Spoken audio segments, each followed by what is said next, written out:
ॐ लोकाभिरामं हिरण्यरङ्गधीरं राजीवनेत्रं रघुवंशनाथं कारुण्यरूपं करुणाकरन्तं श्रीरामचन्द्रं शरणं प्रपद्ये।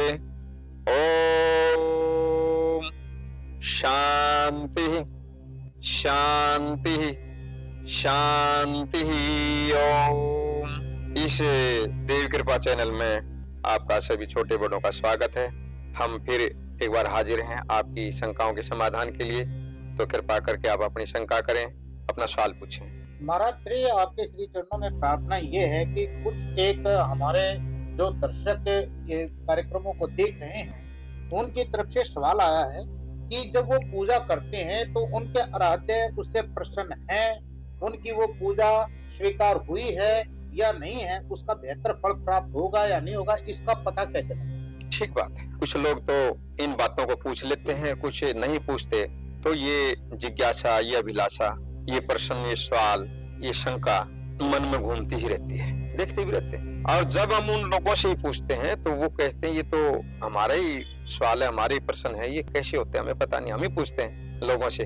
कई जगह लोग बैठे रहते हैं कि भाई हम जो पूजा कर रहे हैं, तो ये तो मैंने बता ही दिया कि हमारे यहाँ पर जो है वो मैंने किसी एक एपिसोड में किसी सोपा ने बताया था कि दीपक का और सुगंधी का और प्रसाद का और जल का दक्षिणा का बड़ा महत्व है। तो वो तो रख ही दिया आपने सामने। बढ़िया उसी देवता का कोई फोटो है, मिट्टी का है, पत्थर का है, या कागज का है, या लकड़ी का है, या धातु का, कोई भी है, जो भी एक परंपरा से चला रहा है आप करते हैं।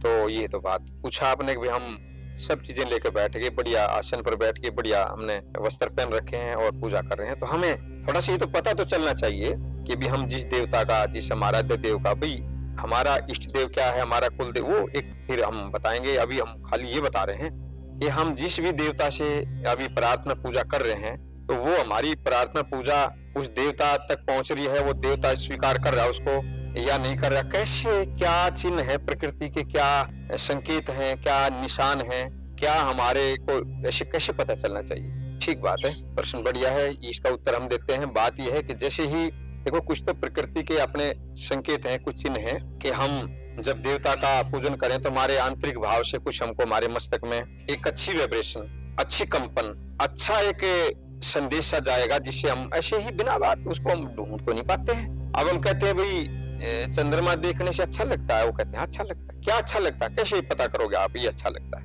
क्या चीज अच्छा तो नहीं उसको हम बता पाते। सब बातें सब तो में नहीं डाली जाती। तो एक तो हम उस देवता के सामने बैठे हैं तो हमारे को ऐसे ही सुख लगेगा कि अच्छा लग रहा है। दूसरा क्या होता है, तीन चीजें होती हैं, शीतल, मंद, सुगंध। हम जब देवताओं का पूजन करते हैं तो हल्की शीतल हवा, कहीं ना कोई झोंका आएगा हमारे पास।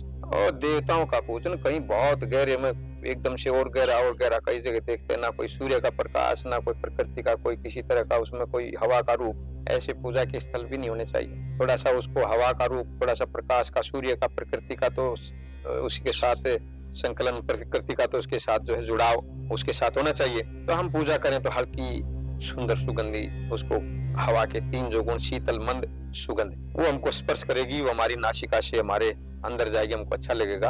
और ऐसा लगेगा एक कोई बाहर कोई अच्छा कोई आवाज आएगी, या तो कोई बढ़िया संगीत की आएगी, या कोई बढ़िया कोई मंदिरों में, देवालयों में आरती घंटी बजेंगी, या कोई अंदर सुंदर भजन कोई, या सुंदर कोई ध्वनि हमको ऐसी सुनाई देगी।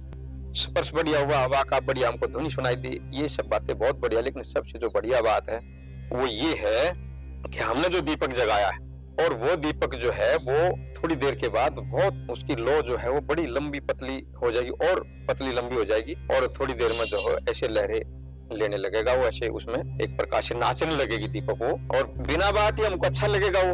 अब कोई दीपक थोड़ा सा जल रहा हो, उसमें आवाज चढ़ चढ़ के आ रही हो, तो वो तो हमें भी अच्छा नहीं लग रहा है। तो वो दीपक बिल्कुल लंबी लो उसकी जा रही है, और वो जो है बिल्कुल नाच रही है, वो अच्छी लग रही है। क्या अच्छी लग रही है? फिर वो बात है, अरे अच्छी लग रही है, बच्चा हंस रहा है तो अच्छा लग रहा है। क्या अच्छा लग रहा है? कोई पूछे, अरे अच्छा लग रहा है भाई। तो वो जो दीपक की जो लो नाच रही है, उसको जो है वो कंपन कर रही है बहुत बढ़िया ढंग से, और ऊपर नीचे ऐसे हो रही है। तो ये हमको समझ लेना चाहिए कि ये देवता इस समय में इस प्रसाद को ग्रहण कर रहा है, और वो खुश है, प्रसन्न है। मोटी बात। दूसरी बात, कभी कभी हमारी आंख में से भी पानी आएगा, आंखें गीली हो जाएंगी, और हमारे शरीर में थोड़ा वजन आएगा कंधों पर, और कभी जमाइयां भी आएंगी, गड़न शरीर टूटन जैसे हम अंगड़ाइयां इत्यादि इत्यादि लोग पूछते हैं, तो उसका मतलब यही है कि वो है देवता यहाँ रखे आपके शरीर पर, तो कोई आएगा तो भाई थोड़ा वजन तो आएगा ही कई तरह का, आंखें भी आपकी नम होंगी, थोड़ी सी आपको जमाइयां भी आएंगी, सिर पर भी कंधों पर भी थोड़ा वजन आ जाएगा, तो उससे बुरा मानने की जरूरत नहीं है। इतना ही है कि वो देवता आपके पास है और उसे हमें बहुत बड़ी आंख बंद करके स्वागत करना चाहिए और उस देवता की सहानुभूति, उस देवता का सामीप्य, उस देवता के हम आशीर्वाद ले रहे हैं, ऐसी भावना रख करके हमें अपनी पूजा करनी चाहिए। यही हमारा संकल्प है, यही हमारा उपदेश, आदेश, निर्देश। ओम शांति शांति शांति।